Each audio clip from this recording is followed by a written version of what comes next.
जी हाँ, चुनाव आते ही विवादित बयानों का सिलसिला शुरू हो चुका है और हिंदू मुस्लिम एजेंडा, ये वोट पाने का आखिर कैसा है हथकंडा, ये सवाल उठ खड़ा हुआ है गिरिराज सिंह के बयान के बाद।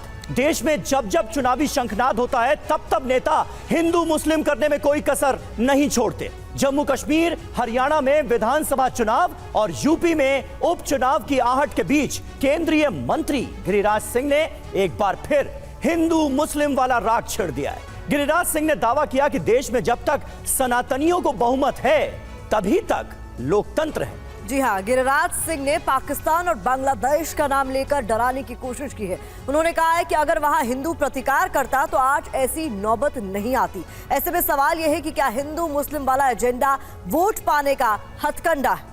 जी हाँ, आज इसी पर हम करेंगे बात। हमारे साथ जुड़ेंगे कई खास मेहमान भी, लेकिन आज की सबसे बड़ी बहस की शुरुआत करेंगे उससे पहले केंद्रीय मंत्री गिरिराज सिंह का बयान आपको बता दें है क्या। जाति के साथ धर्म की रक्षा करें, गिरिराज सिंह कह रहे हैं धर्म की रक्षा होगी तो धर्म हमारी रक्षा करेगा। सनातनियों के बहुमत तक ही इस देश में लोकतंत्र सुरक्षित है, ये कहा गया है गिरिराज सिंह की तरफ से। और बयान क्या है सुनिए। मैं भी सनातनी हिंदुओं से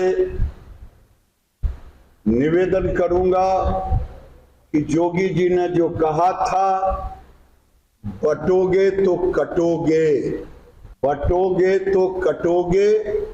अब समय आ गया है, हम सब सनातनी हैं, जात के साथ साथ धर्म को आगे रखें। हमारा धर्म ही कहता है धर्मो रक्षित रक्षितः, धर्म की रक्षा हम करेंगे तो धर्म हमारी रक्षा करेगी। ये हालात इस पूर्वांचल का ही नहीं बल्कि देश के कई जिलों का बन गया है। और मेरा मानना है जब तक सनातनियों का बहुमत है लोकतंत्र भी तभी तक अछूत। तो केंद्रीय मंत्री गिरिराज सिंह का बयान आपने सुना। इस बयान को आपके लिए डिकोड भी कर देते हैं। देखिए, सनातन की बात उनकी ओर से कही गई और क्या कुछ कहा गया इसे आपको जल्दी से बता देते हैं। जब तक सनातनियों का बहुमत, लोकतंत्र तभी तक सुरक्षित है, ये बड़ी बात गिरिराज सिंह की तरफ से कही गई है। जहां इनकी आबादी 10% से ऊपर, वहां सामाजिक हालात बिगड़े, ये मुसलमानों पर कहा उनकी ओर से। जी हाँ, योजनाबद्ध तरीके से मुसलमानों को भारत में रोका गया। बंटवारे के वक्त का वो जिक्र करने लगते हैं अचानक और कहते हैं कि मुसलमानों को जानबूझकर रोका गया। हम धर्म की रक्षा करेंगे तो धर्म हमारी रक्षा करेगा। हिंदू शुरू से ही प्रतिकार सीख लेते तो आज हालात ये नहीं होते, ये कह रहे हैं गिरिराज सिंह। देखिए, पाकिस्तान और बांग्लादेश का हवाला देते हुए तमाम बातें कही गई है। अब हिंदू मुस्लिम एजेंडा क्यों, 5 सवाल क्या उठ खड़े होते हैं, ये देखिए। क्या पाकिस्तान बांग्लादेश के नाम पर डरा रहे हैं गिरिराज सिंह, ये बड़ा सवाल। जी हाँ, लोकतंत्र में सब धर्म बराबर, फिर हिंदू मुस्लिम की बात आखिर क्यों की जा रही? जब तक सनातन तभी तक लोकतंत्र सुरक्षित की बात आखिरकार गिरिराज सिंह क्यों कर रहा है? क्या गिरिराज सिंह वोट के लिए हिंदू मुसलमान करने की कोशिश कर रहे हैं? यह भी अहम सवाल। और 5वां बड़ा सवाल यह कि वोट पाने के लिए हिंदू मुस्लिम की राजनीति आखिरकार कब तक होती रहेगी देश में? जी हाँ, और हमारे साथ इस वक्त तमाम खास मेहमान जुड़ चुके हैं, उनसे आपका तारुफ करा दें। कीर्ति निधि पांडे हमारे साथ मौजूद हैं, प्रवक्ता समाजवादी पार्टी के। धनंजय गिरी साहब हमारे साथ मौजूद हैं, प्रवक्ता भारतीय जनता पार्टी के। सैयद जवाद हमारे साथ हैं, राजनीतिक विश्लेषक के तौर पर। और यश श्रीवास्तव, प्रवक्ता कांग्रेस पार्टी के भी हमारे साथ जुड़ रहे हैं।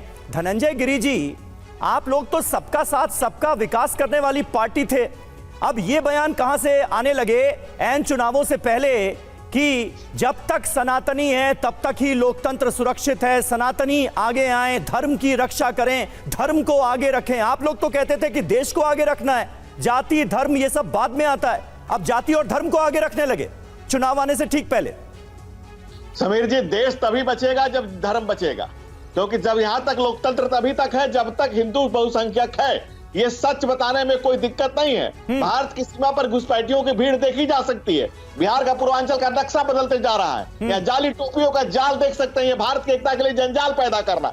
आज बाहर जब जब जहां जहां हिंदू घटा है तब तब वहां देश बटा है। 1 दर्जन देश आज हमसे अलग हुए हैं। आज पाकिस्तान में आबादी कितनी थी और आज कितनी है? 18 4% आज 2%, 30% बांग्लादेश में आज 8% हुआ। तो इजी कश्मीर में डेमोग्राफी बदली तो रकीब चलीब कलीब हुआ।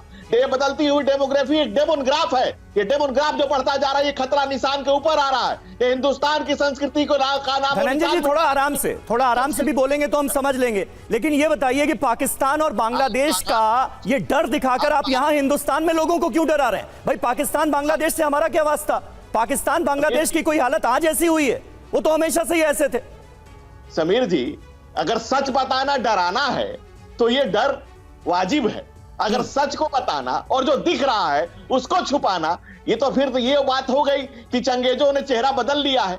अब चंगेजों ने चेहरा बदल लिया है क्योंकि विपक्ष उनके लिए ढाल बनकर के खड़ा हो चुका है इस देश में। वो मोहब्बत की दुकान लगा के बैठा है जिसमें हिंदू कटते जाए। बांग्लादेश में एक शब्द नहीं बोला जा रहा है। पाकिस्तान और अफगानिस्तान 1 दर्जन देश हमसे अलग हुए, उस पर दुकान से कोई सामान नहीं निकल रहा है, क्योंकि जब दुकान लगेगी तो दुकान से क्या बिकेगा? भाई राहुल गांधी की ननिहाल इटली में है, टीपू के पास टापू है, बाकी लोगों के पास जिसके बापू यहीं के हैं। और ठीक है धनंजय जी, आपके मुताबिक जो कहा जा रहा है वो सही कहा जा रहा है, तथ्यों के आधार पर कहा जा रहा है। कीर्ति निधि पांडे जी, हालात देखकर ऐसा नहीं लग रहा है कि उग्र हिंदुत्व का पोस्टर बॉय बनने की होड़ सी मच गई है? हर नेता इसी के लिहाज से बयान देता फिर रहा है।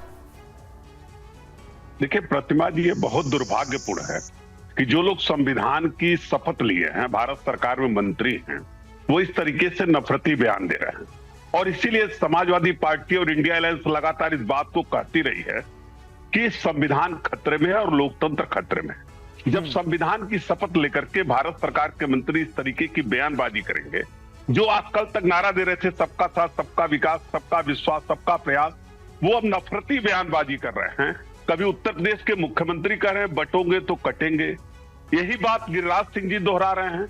ये दोनों के दोनों लोग संविधान की शपथ लेने के बाद इस तरीके की बयानबाजी कर रहे हैं। और मैं कह रहा हूं कि कोई बटेगा नहीं। पीडीए का जो नारा हमारा है, वो पीडीए न बटेगा न कटेगा। पीडीए एकजुट होकर के इनको सबक सिखाने का काम करेगा, क्योंकि उसने शपथ लिया संविधान भी बचाना, लोकतंत्र भी बचाना।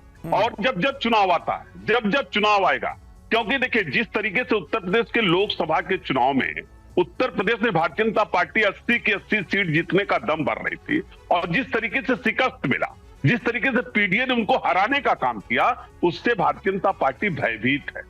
10 सीटों पर उपचुनाव होना है, उसको लेकर के उत्तर प्रदेश के मुख्यमंत्री, उनकी सरकार, भारतीय जनता पार्टी के लोग भयभीत है।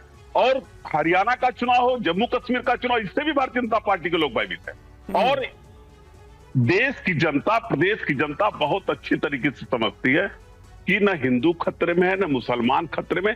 केवल कोई खतरा में है तो भारतीय जनता पार्टी खतरे में है, क्योंकि उसकी सरकारें धीरे धीरे करके एक एक राज्यों से धनंजय जी जवाब दे दीजिए, क्या वाकई ऐसा है? क्या बीजेपी को खतरा महसूस हो रहा है क्या ऑपोजिशन की तरफ से जिस तरह की पॉलिटिक्स हो रही है? इसीलिए आप लोग कह रहे हैं कि भाई सनातनियों को जब तक लोग बहुमत रहेगा तब तक लोकतंत्र रहेगा। मतलब सनातनियों को बहुमत मतलब बीजेपी को बहुमत, ये कहने की कोशिश कर रहे हैं क्या आप? और अगर ऐसा है तो ये धर्म का राजनीतिक इस्तेमाल नहीं तो और क्या है? समीर जी, जो 37 पर इठलाए हैं, हम वहां 73 पर सर झुका के खड़े थे जनता के कदमों में। 73 तब हमने नहीं कहा कि उनको डर है, उनको भय है, नहीं। तब हमने कहा सबका साथ, सबका विकास, सबका विश्वास, सबका प्रयास। लेकिन सच बोलना राजनीति नहीं। हमारे श्रद्धेय नेता ने कहा था कि चुनाव आएंगे जाएंगे, राजनीतिक पार्टियां बनेंगे बिगड़ेंगे, ये देश रहना चाहिए, इस देश का लोकतंत्र रहना चाहिए। और 49 मुस्लिम देश है आधिकारिक तौर पे। आप बता दीजिए एक में अगर जमहूरियत जिंदा हो तो मुझे अभी नाम बता दीजिए। यही तो मैं कह रहा था कि पहले तो आप देश देश की बात करते थे, सबका साथ, सबका विकास की बात करते थे, और अब आप धर्म धर्म करने लगे, हिंदू हिंदू, सनातन सनातन करने लगे। तो ये लाइन बदली है क्या आपने? समीर जी बिल्कुल नहीं। और ये हिंदुत्व ही है, ये सनातन ही है जो कहता है कि एकम सत्य विप्रम बहुत वदंती। सत्य एक है, उसको पाने के मार्ग अलग अलग हो सकते हैं। लेकिन दूसरे धर्म क्या कहता है? आइदर माई वे और हाईवे। माईवे और हाईवे की संस्कृति इस देश में दिक्कत है। यही बात तो आपके नेता भी कह रहे हैं ना, आपके नेताओं के बयान भी कुछ यही रिफ्लेक्ट कर रहे हैं, इधर माईवे और हाईवे। यश श्रीवास्तव जी बोलिएगा, अपनी बात रखिएगा। बिल्कुल नहीं, एक मिनट, आपने अपनी बात कह ली, बाकियों को भी मौका दे। जी देखिए, ये धनंजय गिरी जी पता नहीं अपना बोलते रह जाते हैं, न्यूज देखते हैं या नहीं। अभी 5 मिनट पहले मोदी जी का ट्वीट है, वो मैजेस्टी सुल्तान हाजी हसन अल बोलकिया साहब के साथ बैठे हुए हैं। कल रात को सैफुद्दीन मस्जिद गए थे, ऐसा उन्होंने ट्वीट किया था। तो ये बीजेपी वाले बताते नहीं है क्या मोदी जी को कि भैया सनातनी को एक करना है, आप ये कहां मस्जिदों में जा रहे हो? और ये गिरिराज सिंह जी के पास आंकड़ा कहां से आ गया कि हमारे देश में फलानी जगह में आबादी कम हुई है, ये हुआ है? जनगणना तो हुई नहीं 2011 के बाद। क्या बकवास कर रहे हैं ये आप? ये देखिए, ध्यान खींचने के लिए ऊट पटांग बयानबाजी करके सर्वाइवल मोड में सिर्फ एक ही पार्टी है जो रूलिंग पार्टी रहते हुए इस तरह पे जी रही है, वो है भाई बीजेपी। इनके पास कोई काम नहीं है। इनसे पूछिए कि भैया मणिपुर का क्या, वहां भी तो हिंदुओं को खतरे में है, 18 महीने हो गए अभी तक हिंसा खत्म नहीं हुई है। आर्यन मिश्रा को किसने गोली मार दी गौ तस्करी की शक में? वो तो आर्यन मिश्रा है, उसको भी नहीं बचा सके। ये किस हिंदू की बात कर रहे हैं? ये हिंदुओं का पेटेंट बीजेपी आरएसएस के पास नहीं है। बीजेपी आरएसएस वाले हिंदू हैं ही नहीं। हिंदू धर्म में हिंसा, बंटवारा, विभाजन और ये सब नहीं सिखाया जाता। नफरत नहीं सिखाई जाती हिंदू धर्म में। पागलों जैसे चिल्ला चिल्ला के लोगों को अपनी तरफ खींचना और दूसरों को नीचा दिखाना, ये हिंदू धर्म नहीं है। हिंदू धर्म ये कह रहा है कि भैया हिंदुओं को नौकरी, शिक्षा, स्वास्थ्य, रोजगार दो। उसके लिए क्या कर रहे हैं? ये कुछ नहीं कर रहे। पागलों जैसे चिल्लाने से धर्म की रक्षा नहीं होती। ठीक है, धर्म मनुष्य की रक्षा अपने आप करता है, उसके लिए हथियार उठाने नहीं पड़ते, उसके लिए गिरिराज सिंह जैसों का बयान नहीं सुनना पड़ता। धनंजय जी, एक मिनट में आपके पास आ रहा हूं, कुछ और भी मेहमान हैं, आप सबकी बात सुन लीजिए, फिर जवाब तो आज आप ही को देना है। हर्षवर्धन त्रिपाठी जी भी हमारे साथ जुड़ गए वरिष्ठ पत्रकार के तौर पर। सैयद जवाद, मैं आपसे जानना चाहूंगा, गिरिराज सिंह के बयान का क्या मतलब निकाल रहे हैं आप, क्या समझे? एक बात बार बार कही जा रही है कि जब तक सनातनियों का बहुमत है इस देश में, तब तक ही लोकतंत्र सुरक्षित है। नहीं, देखिए क्या है, भारतीय जनता पार्टी जब से 240 पर आई है तो वो खिसियानी बिल्ली खंबा नोचे वाली कहावत, तो उसके लिए खंबा जो है इस देश के, वो मुसलमान होती। लगातार बयानबाजी और खास तौर पे जिस तरीके से मुसलमानों को सॉफ्ट टारगेट के तरीके से देखा जा रहा है, वो बहुत दुर्भाग्यपूर्ण। और मैं आपके तौर पे एक नजीर पेश करूं, 4 राज्य के चुनाव हैं। हरियाणा के अंदर भारतीय जनता पार्टी के हालात खस्ता हैं, इसीलिए वहां पे एक लिंचिंग की घटना हुई और हिंदू मुसलमान की पटकथा लिखी जाए। अभी आप देखिए महाराष्ट्र के इनके एक विधायक ने कैसा भड़काऊ बयान दिया है। वो मुसलमानों के जेनोसाइड करने की बात कर रहे हैं और मस्जिद में घुस करके मारने की बात कर रहे हैं। वो जानबूझ करके बयान दिया जा रहा है। योगी आदित्यनाथ जानबूझ के बयान दे रहे हैं, हेमंता बिश्व शर्मा जानबूझ करके बयान दे रहे हैं, चाहे और इनके मंत्री हो गए, चाहे कंगना हो गई, कोई किसी के ऊपर लगाम इसलिए नहीं है। तो अभी सही कहा, हिंदुत्व का बड़ा पोस्टर बॉय या पोस्टर गर्ल कौन बनेगा, और उसके अंदर जो सबसे ज्यादा मुसलमानों को गाली देगा, जो मुसलमानों को जलील करेगा, उसके लिए वो पोस्टर बॉय हिंदुत्व का बनेगा। लेकिन आपको अब बड़ी जिम्मेदारी से एक महत्वपूर्ण चीज बताना चाहते हैं, इन 4 राज्य के चुनाव के नतीजे के बाद देश के अंदर बड़ा उलटफेर होने जा रहा है। उस चीज की बेचैनी को आरएसएस और भारतीय जनता पार्टी महसूस कर रहे हैं। उनकी इंटरनल कलह, जो आपसी संवाद नहीं हो रहा, आपने देखा एक दूसरे को नमस्कार भी होना बंद हो गया है। इसके बाद एक बहुत बड़ी चीज भारत के अंदर होने जा रही है और उस चीज का आवाज भारतीय जनता पार्टी को बेचैनी है। इसीलिए जो सबसे ज्यादा अकलियतों को टारगेट करेगा, ध्रुवीकरण करेगा, वो सोच रहे हैं वोट बैंक बना लेंगे। वो अब होने वाला नहीं। दलित वोट बैंक निकल गया, आदिवासी वोट बैंक निकल गया, ओबीसी वोट बैंक रहा नहीं, दलित वोट बैंक रहा नहीं, और मुसलमान को तो फिर ये किस तरीके से देखते हैं वो जानते हैं। वो बेचैनी आरएसएस के अंदर, मंथन केरल के अंदर करा जा रहा है। ठीक है, हर्षवर्धन त्रिपाठी जी, यहाँ मौजूद तमाम पैनलिस्ट जो अपनी अपनी बात रख रहे हैं, उनमें ज्यादातर की राय है, अगर हम बीजेपी को छोड़ दें, कि ये झुंझुलाहट में दिए जा रहे बयान है, चुनावी नतीजों के बाद दिए जा रहे बयान है, आने वाले चुनाव को देखते हुए दिए जा रहे बयान है। गिरिराज सिंह ने जो कुछ कहा उस पर आपकी राय? देखिए, मुझे लगता है कि जब चुनाव होते हैं तो कोई भी बयान कहा जाता है कि चुनाव को देखकर, अब मुझे तो गिरिराज सिंह ने याद है कि कब ऐसे नहीं बोलते हैं, तो गिरिराज सिंह तो ऐसे ही बोलते हैं। मुझे तो नहीं ध्यान में आ रहा है जब से मैं उनकी राजनीति देख रहा हूं।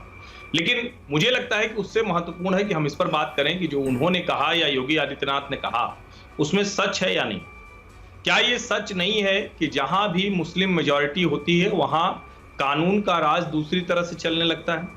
हम ज्यादा समय नहीं हुआ, अभी तो हमें याद है ना, जब ताजेमुल ने पश्चिम बंगाल में एक महिला को पीट कर, और उसका एक साथी था, उसको पीट कर सड़क पर न्याय दिया, तो क्या कहा गया? पश्चिम बंगाल के एक विधायक ने कहा कि मुसलमानों में तो इस तरह से न्याय दिया जाता है। क्या हमें ये नहीं पता है कि झारखंड के कई जिलों में जहां मुस्लिम मेजॉरिटी हो गई वहां शुक्रवार को छुट्टी दी जाने लगी। कहा गया कि अब शुक्रवार को स्कूल बंद करो। हमें ये नहीं पता है कि जहां मेजॉरिटी है वहां जबरिया बच्चियों के ऊपर हिजाब थोप दिया जाता है। और इस सब से इतर हम 75 वर्ष के स्वाधीन भारत में आज बात कर रहे हैं, लेकिन आज भी जैसे ही आप कहते हैं कि एक बराबर कानून लागू होगा, तुरंत सवाल आता है कि ये तो मुस्लिमों का जो उनका अलग कानून है उसके ऊपर कुछ हमला है। ठीक है, आप ये कह सकते हैं कि हिंदुत्व का पोस्टर बॉय कौन बनेगा, पोस्टर गर्ल। अब हिंदुत्व बॉय हर्षवर्धन जी, तो क्या आप गिरिराज सिंह की इस बात से सहमत नजर आ रहे हैं कि जहां मुसलमानों की 10% आबादी बढ़ी वहां पर सामाजिक संतुलन बिगड़ा, सामाजिक हालात बिगड़े, वो ये कह रहे हैं, आप इससे सहमत हैं क्या? नहीं, बहुतायत इससे सहमति है।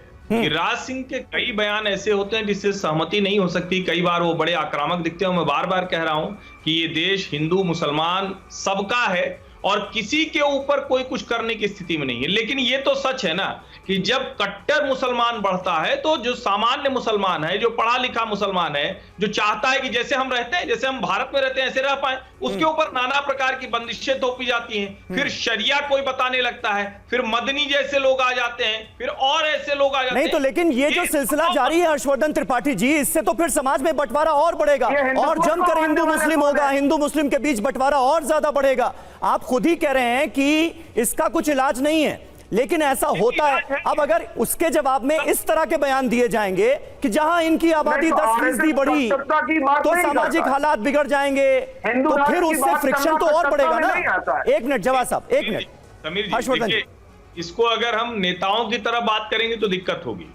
मैं बिल्कुल नहीं कह रहा हूं कि कोई आक्रामक बयानबाजी होनी चाहिए। मैं बार बार एक बात कहता हूं कि हिंदू मुसलमान करने से इस देश का बुरा ही होने वाला, भला नहीं होने वाला। लेकिन क्या जो समस्या है उसको आंख मूंद ले। सैयद जवाद तो बढ़िया सज धज के चले आते हैं टीवी पर, लेकिन अपने ही समाज के दूसरे लोगों को बुरे हाल में रखना चाहते हैं। खुद के लिए तो बढ़िया नेशनल टेलीविजन हो, बढ़िया सब व्यवस्था हो, और अगर कोई और इनके परिवार के दूसरे लोग हैं तो उनके लिए नहीं बढ़िया हो। कानून एक बराबर रखिए ना। आप असली समस्या क्या है कि इस देश में हिंदू मुसलमान को बांटा गया है। आप अगर पाकिस्तान वाला मुसलमान रखना चाहते हैं तो फिर तो ये खतरनाक है।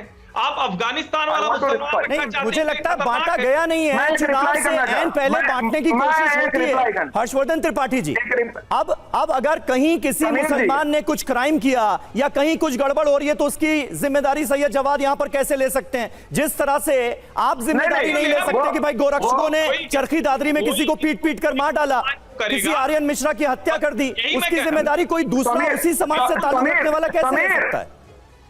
Sameer allow me to speak. नहीं, उनको तो फूल मालाएं पहनाते हैं लोग, जो लिंचिंग करते हैं उनको फूल मालाएं पहनाई गई, जो बलात्कारी होते हैं उनको फूल मालाएं पहना करके आइडियोलॉजी के लोग, मानसिकता के लोग। हर्षवर्धन त्रिपाठी की बात कर रहा है और बुलडोजर नीति के ऊपर सुप्रीम कोर्ट ने क्या कहा है? मिलाइए नहीं, सारे इश्यूज को मिलाइए नहीं जी। वो जवाब साहब, हो गई आपकी बात। हर्षवर्धन जी जल्दी से कुछ रिएक्ट करना चाहते हैं तो जल्दी से अपनी बात रखिए, उसके बाद फिर धनंजय जी के पास जाना है जी। मैं सिर्फ इतना कह रहा हूं समीर भाई कि इस देश में बड़ा साफ था, जिनको मुसलमानों की तरह रहना था वो गए पाकिस्तान। आप ही लोग सब लोग कहते हैं ना कि सेकुलर नेशन है, हालांकि मैं ये मानता हूं कि सेकुलर की असली परिभाषा तो ये सबका सम्मान करो। कहते नहीं मुसलमान को थोड़ा अलग से देखो। क्यों अलग से देखो भाई? ये मुस्लिम अपीजमेंट की पॉलिटिक्स की वजह से कोई हिंदू बयान देता है, कोई मुस्लिम बयान देता है। इस देश की जो संस्कृति है, इस देश का जो रहन सहन है, इस देश में जो रहते हैं उसके हिसाब से रहे। मुसलमान को उसके जो मजहब के आधार पर पूजा उपासना जो भी करते हैं उसमें किसी पर किसी को कोई ऐतराज नहीं उठा सकता। संविधान सबको इजाजत देता है, लेकिन जब आप इस तरह की बात करते हैं कि इनके लिए जरा अपीज का एक कानून बना दीजिए, इनके लिए एक बराबर कानून नहीं रखिए, हमारे पर्सनल लॉज अलग रखिए, और फिर जब आप कहते हैं कि अरे नहीं वो तो ठीक है, जनसंख्या की जैसे ही बात करो। ठीक है, एक एक कर अपनी बात रखिए। भारत विविधताओं का देश है हर्षवर्धन त्रिपाठी जी। यहाँ तरह के जो है जातियां हैं, तरह तरह के जो है मजहब हैं, मानने वाले हैं, मान्यताएं हैं। भारत विविधताओं का देश है। आप चाहते हैं कि सबको एक लकड़ी से काट दिया जाए, ठीक वो है। पॉसिबल नहीं है देश के अंदर। नहीं, ठीक है। हम कीर्ति union Nidhi of Pandey ji, जिन विविधताओं पर अभिमान किया जाता था, अब उन्हीं को लेकर इस तरीके की डिबेट्स हो रही हैं, चर्चा हो रही है, क्योंकि इस तरीके के बयान सामने आ रहे हैं। उस पर आप धनंजय जी को सुन रहे थे, जो सीधे तौर पर कह रहे हैं ये तो फैक्ट है, जो हो रहा है हम वही कह रहे हैं। देखिए प्रतिमा जी, जिस तरीके की बात हो रही है, मैंने कहा ना कि संविधान की शपथ लेकर के, संविधान की बात करके और इस तरीके की बात करके नफरत फैलाने वाले लोग इस देश में जो सेकुलरिज्म है, जो सेकुलर कॉन्सेप्ट है संविधान का, उसको तोड़ना चाहते हैं। और मैं बार बार कह रहा हूं कि भारतीय जनता पार्टी खुद कंफ्यूज है। भारतीय जनता पार्टी का चाल चित्र, चेहरा सब अलग है। एक बार तो वो कहती है कि सबका साथ, सबका विकास, सबका विश्वास, सबका प्रयास, फिर सनातनी और मुसलमान की बात आ जाएगी, फिर कभी लाभ देखेगी तो अगड़े और पिछड़े की बात आ जाएगी। और हर्षवर्धन जी वरिष्ठ पत्रकार अभी कह रहे थे कि माइनॉरिटीज के लिए अलग से व्यवस्था। कोई भी सरकार है, जब इस देश आजाद हुआ, संविधान बना, तभी दलित समाज को, हिंदुओं में भी जो पिछड़े कमजोर लोग थे दलित समाज के, उनको हमने आगे बढ़ाने के लिए आरक्षण की व्यवस्था दिया। तो इस देश में सेकुलरिज्म का मतलब ये नहीं कि जो कमजोर लोग हैं, जो पिछड़े लोग हैं, जो दलित लोग हैं, उनको हम आगे न बढ़ाएं। अगर हमने उनको आगे बढ़ाने का प्रयास किया, जो कमजोर लोग हैं उनको अपने ताकतवर बनाने का प्रयास किया, तो कोई अपराध नहीं हुआ। और यही इस देश की संस्कृति है, इसे इस देश की विरासत है। और इस साझी विरासत को भारतीय जनता पार्टी वोट के लिए खंडित करना चाहती है। और मैं बार बार कह रहा हूं कि भारतीय जनता, इस देश के न हिंदुओं को खतरा है, न मुसलमानों को खतरा है तो सिर्फ भारतीय जनता पार्टी को, क्योंकि उसकी सत्ता धीरे धीरे करके एक एक राज्य से अब जाने वाली। ठीक है धनंजय जी, इसका जवाब दीजिए। धनंजय जी, इसका जवाब दीजिए। और एक बार फिर ये सवाल पूछा जा रहा है ऑपोजिशन की तरफ से कि क्या आप संविधान को नहीं मानते, वो संविधान जिसमें सबको बराबरी का अधिकार दिया गया है। समीर जी, अगर हम तो संविधान की बात कर रहे हैं, हम तो बहुविधान के खिलाफ बात कर रहे हैं कि बहुविधान नहीं होना चाहिए। संविधान सबको एक जैसा सच कानून बनाना चाहिए, सबके लिए एक जैसे सुविधाएं होनी चाहिए, सबको एक जैसा होना चाहिए। जो बात कर रहे हैं, हमारे यहाँ शैव, शाक्त, वैष्णव, बौद्ध, सिख, कबीर पंथ के पहले ही रख चुके हैं, पुरखे सबके एक थे। हम लगातार कर रहे हैं, एकम से विप्रा बहुधा बदंती भारत की संस्कृति का प्रधान बिंदु है। संकट तब पैदा होता है जब हम कहते हैं सत्य एक है और मार्ग भी एक है। इसी चिंता की कोख से दारुल हरब या दारुल इस्लाम पैदा होता है। हिंदू तलवार नहीं, विचार के बल पे हम आगे बढ़ाए। आक्रमण और घुसपैठ एक धर्म विशेष की आज पहचान बन गई है। आप देख लीजिए क्या हो रहा है, लंदन में क्या हो रहा है, फ्रांस में क्या हो रहा है, जर्मनी में क्या हो रहा है, क्या हो रहा है, कौन नहीं झेल रहा है। दूसरी बात, अरे पहले ये तो देख लीजिए धनंजय जी कि हरियाणा में क्या हो रहा है। समीर अब्बास, ये तो देख लीजिए कि हरियाणा में क्या हो रहा है। लीजिए समीर अब्बास जी, मेरी फिर अपनी बात सवाल करिएगा। दूसरी बात सुनिए, जो सपा के कह रहे थे, क्या ये सेक्युलरिज्म है कि आप आतंकवादियों पे केस वापस ले ले और कोर्ट लताड़ लगाए कि कैसे केस वापस ले लिया बम ब्लास्ट का? क्या ये सेक्युलरिज्म है? अगर ये वोटर खुला छोड़ा है वोट के कारण, क्या ये सेक्युलरिज्म है? हमने कब कहा? इस देश की संस्कृति को, इस देश के जो भी कोई व्यक्ति, जिस हम तो लगातार कह रहे हैं कि पुरखे सबके एक हैं, सब एक हैं, लेकिन जब उससे कोई अपने को विविध करता है, कोई अपने को अलग करने की बात करता है, जब डेमोग्राफी बदलकर जो डेमन का खेल शुरू होता है, समस्या तब पैदा होती है। और उसी समस्या को जो लोग कह रहे हैं कि अरे भाई धनंजय जी, तो सरकार इस देश में किसकी है? आपकी है ना। अगर ऐसी कोई साजिश रची जा रही है तो उसका भांडाफोड़ कीजिए, जो दोषी है उनको सजा दिलवाइए, कानून का रास्ता अख्तियार कीजिए। आप इस तरह के बयान बांटने वाले क्यों दे रहे हैं? हिंदू मुसलमानों को आपस में लड़वाने के लिए क्या? और यही रवैया आपका उनके प्रति ऐसा क्यों नहीं नजर आता है जो गोरक्षा के नाम पर हत्या कर रहे हैं? आप मुझे बताइए, देश का बंटवारा किस चीज पर हुआ था? क्या कोई और भी कारण था? सिर्फ एक धर्म के कारण हुआ था? और एक्सचेंज ऑफ थ्योरी पॉपुलेशन का तो बाबा साहब अम्बेडकर ने समय सपोर्ट किया था। बात वो नहीं है। बात करें कि यहाँ की संस्कृति में रच बस करके जो लोग हमारे साथ इस देश को आगे बढ़ाना चाहते हैं, दोनों हाथ देश के काम में लगाना चाहते हैं, वरना कि दोनों हाथों में पत्थर लेकर चलाना चाहते हैं, पत्थरबाजी करना चाहते हैं, और उन पत्थरबाजों के साथ जो पॉलिटिकल पार्टियां खड़ा होकर के उनके हथियार बन रही हैं, जो उसको सेक्युलरिज्म का 10 साल से आपकी सरकार है, अगर पत्थरबाज आज भी हैं, आतंकवादी बढ़ रहे घटनाएं, तो आपका तो यही कीर्ति सारी यही जान चल गई कि वो तो सरकार है। लगातार जो एक मिनट कीर्ति निधि जी, धनंजय जी, जिस बात का बार बार आप जिक्र कर रहे हैं, बंटवारे का जिक्र कर रहे हैं, ये पाकिस्तान और बांग्लादेश की याद दिलाते हुए किस बात का डर दिखाने की कोशिश की जा रही है? गिरिराज सिंह के ही बयान का अगला हिस्सा, गिरिराज सिंह के बयान का अगला हिस्सा अपने दर्शकों को सुना देते हैं और फिर उसके बाद आपके पास वापस आ रहे हैं। धनंजय जी, 1947 में नेहरू जी के नेतृत्व में भारत के बंटवारे के समय अगर पाकिस्तान से, जो पूर्वी पाकिस्तान जो आज का बांग्लादेश से हिंदुओं को भारत ले आया होता और भारत के मुसलमानों को जो योजनाबद्ध तरीके से यहाँ रह गए उनको पाकिस्तान भेज दिए होते तो आज भारत के सामाजिक समरसता को कोई खतरा नहीं पैदा होता। बांग्लादेश के हिंदू, पाकिस्तान के हिंदू अगर शुरू से ही प्रतिकार करना सीख लिए होते तो आज ये हालात नहीं बनता। धनंजय जी, पिछले 10 सालों से देश में आपकी सरकार है, तीसरा टर्म है सरकार का, और अब आप इतने सालों तक सरकार में रहने के बाद और अभी भी सरकार में रहने के बाद हिंदुओं को प्रतिकार करना सिखा रहे हैं। बांग्लादेश और पाकिस्तान जैसे मुल्कों का एग्जाम्पल दिया जा रहा है। कहा यह जा रहा है कि मुसलमान अगर उसी वक्त चले गए होते तो बेहतर होता। इस तरह से आप सांप्रदायिक सौहार्द बढ़ाने की कोशिश कर रहे हैं, सबका साथ सबका विकास का मैसेज देने की कोशिश कर रहे हैं। समीर अब्बास जी, ये मैं नहीं कहता हूं, ये अल्लामा इकबाल ने कहा है कि क्या तमाशा हुआ इस्लाम की तकदीर के साथ, कत्ल शब्बीर हुए नाराए तकबीर के साथ। तो नाराए तकबीर लगा करके जो लोग जिस तरह से दुनिया में अमन चैन के दुश्मन बने हुए हैं, ये मुझे बताने की जरूरत नहीं है। मैं रिपीट कर देता हूं कि ब्रिटेन में क्या हो रहा है, फ्रांस में क्या हो रहा है, जर्मनी में क्या हो रहा है। कुछ लोग शरीयत का कानून ला करके देश को सीरिया बनाना चाहते हैं।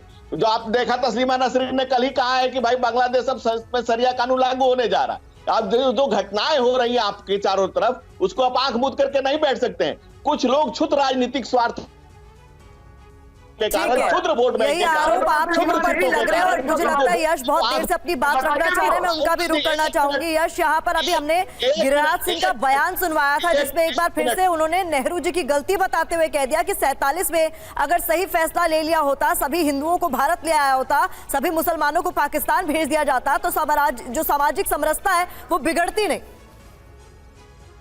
जी, मैं कुछ समय से ये कुछ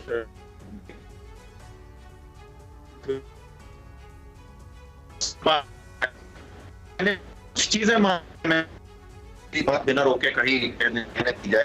मैंने कुछ चीजें मान की हैं कि भाजपा आरएसएस से सिम्टम लक्षण होते हैं। आपका ऑडियो ठीक नहीं है, आवाज आपकी दुरुस्त करा लेते हैं, उसके बाद दोबारा वापस आएंगे। कीर्तिनिधि पांडे जी, अगर इस सवाल का जवाब आप देना चाहें। देखिए, जिस तरीके से मैंने कहा ना कि संविधान की कसम खाने के बाद जिस तरीके की बातें गिरिराज सिंह जी कर रहे हैं, उत्तर प्रदेश के मुख्यमंत्री जी कर रहे हैं, भारतीय जनता पार्टी के तमाम नेता हेमंत बिस्व शर्मा साहब कर रहे हैं, कभी शुभेंदु अधिकारी कह रहे हैं, और मैं कह रहा हूं शुभेंदु अधिकारी ने भी बयान दिया था कि अब सबका साथ सबका विकास नहीं होगा, जो हमारे साथ रहेगा केवल उसका विकास होगा, और उसके बाद उन्होंने बयान अपना वापस ले लिया था। अगर आज गिरिराज सिंह सही कर रहे हैं तो इसका मतलब उस समय शुभेंदु अधिकारी भी सही कर रहे थे। ये नफरती बयानबाजी इस देश को आंतरिक रूप से कमजोर कर रही है।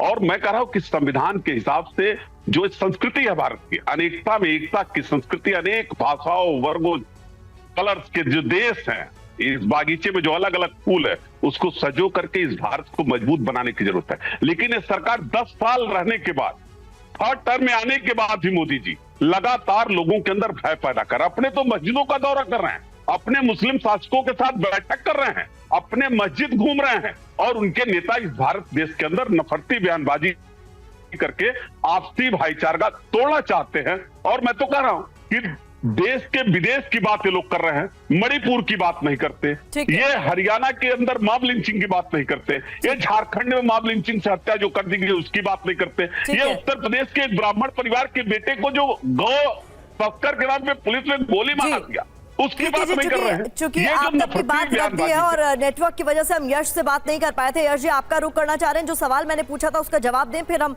धनंजय जी का रुख करें। जी, क्या मेरी आवाज अब आ रही है? जी बिल्कुल आ रही।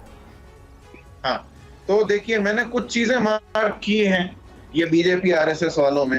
एक तो ये जबरदस्ती शाह को शाह बोलते हैं पंडिताई बताने के लिए, फोकट की, इनसे कोई नहीं पूछ रहा है। मुसलमान कह रहे हैं, 47 कह रहे हैं, ये फालतू का अलंकार है। दूसरे, इस तरह की बकवास बयानबाजी इसलिए की जाती है कि ध्यान खींच के रखा जा सके, लोगों का ध्यान उलझा रहे और ये अपना काम करते रहे। आप यहाँ पे इनके बयान में उलझते रहते हैं, वहां पीछे से अडानी से भी हिंडनबर्ग चल रहा है, उधर मणिपुर बर्बाद हो रहा है, यूपी में अपराध बढ़ता जा रहा है, आर्यन मिश्रा को भी गोली मारी जा रही है, और मुसलमानों की तो खैर मैं बात ही नहीं करना चाहता। रोज खबरें आ रही हैं, दलितों के साथ अत्याचार हो रहा है। मध्य प्रदेश में आदमी के मरने पर टैक्स लगाया गया है। मोहन यादव जी ने अभी शमशान की अंतिम क्रिया पे भी जीएसटी लगाया था। तो कौन सा हिंदू बचा रहे हैं बीजेपी वाले? और ये क्या, ये 5X में आप रैप करोगे बैठ के, यहाँ कव्वाली मचाओगे, उससे देश अच्छा हो जाएगा? 10 साल से सत्ता में हो, 47 में जब बंटवारा हुआ तब आरएसएस बने हुए भी कई साल हो चुके थे, झांझ बजा रही थी आरएसएस। क्या कर रहे थे आप? क्यों नहीं रोके आपने दंगे? आप होते कौन हो बताने वाले कि आबादी जहां ज्यादा है वहां ये हो रहा है? आपको कैसे पता आबादी ज्यादा है कि कम है? जनगणना तो हुई नहीं है 2011 के बाद। आपको कैसे पता?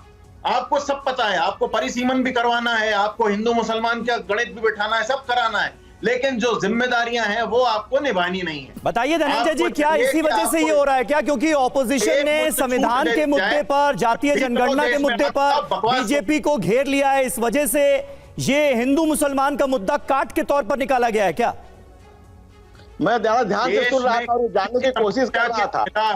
देश में किसी भी समस्या के खिलाफ पूरी बीजेपी आरएसएस और पूरे उनके साथियों का एक ही हथकंडा है कि ध्यान उलझाने के लिए गंदे से गंदा बयान दो ताकि लोग एक दूसरे से उलझते रहें। ठीक है धनंजय जी, जवाब। समीर जी, आप जितना पढ़े होंगे, जो आपकी डिक्शनरी होगी आप वही बोलेंगे। तो मैं सोच कब से सुनने की कोशिश कर रहा था कि कांग्रेस में कितने राहुल गांधी है, ये मैं देखने की कोशिश कर रहा था। दूसरी बात, बैठे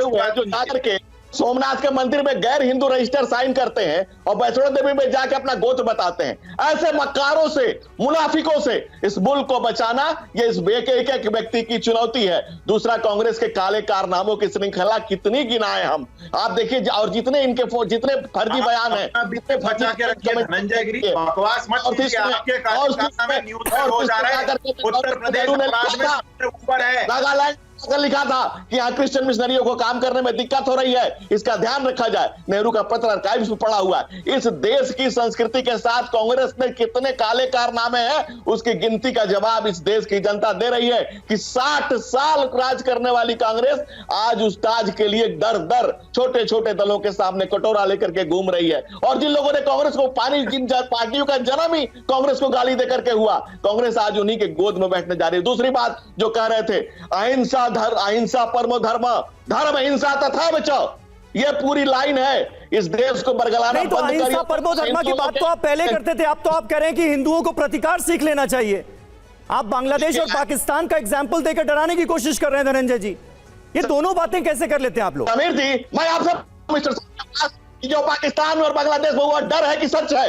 आप मुझे बता दीजिए कि जो पाकिस्तान और बांग्लादेश में हुआ वो क्या निरा डर है या स्याह सत्य है? सिर्फ मुझे आप ये बता दीजिए, मुझे एक लाइन में आपसे जवाब चाहिए कि क्या जो पाकिस्तान और बांग्लादेश में हुआ वो कोई डर है या स्याह सत्य है? ये मुझे सिर्फ आप बता दीजिए, हाँ या ना। जो कहा जा रहा है वो सही है कि गलत है? कैसे बांग्लादेश में 30% आबादी आज 7% हो गई? कैसे सोशल मीडिया में चल रहा है कि एक धर्म विशेष के लोगों से इस्तीफा लिखवा रहा है? कैसे वहां बाहर निकाला जा रहा है? क्या रकीब कलीम जो कश्मीर में हुआ वो हद सत्य है कि अफसाना है कि झूठ है कि सच है? सिर्फ ये बताइए, क्या सच नहीं है? क्या सच नहीं है इस दुनिया का? और कांग्रेस के एक बचकानी बातों का जवाब हमसे। बहुत बहुत शुक्रिया, बहुत बहुत शुक्रिया, बहुत बहुत शुक्रिया आप सभी का हमारे साथ इस चर्चा में जुड़ने के लिए, और इस उम्मीद से कि समरसता के सिर्फ बयान ही नहीं दिए जाएंगे, समरसता इस लफ्ज का सिर्फ इस्तेमाल ही नहीं होगा बल्कि इसे अमल में भी लाने की कोशिश की जाएगी। फिलहाल तो बंटवारे वाले बयान जो हैं उनकी बाढ़ सी आई हुई नजर आती है।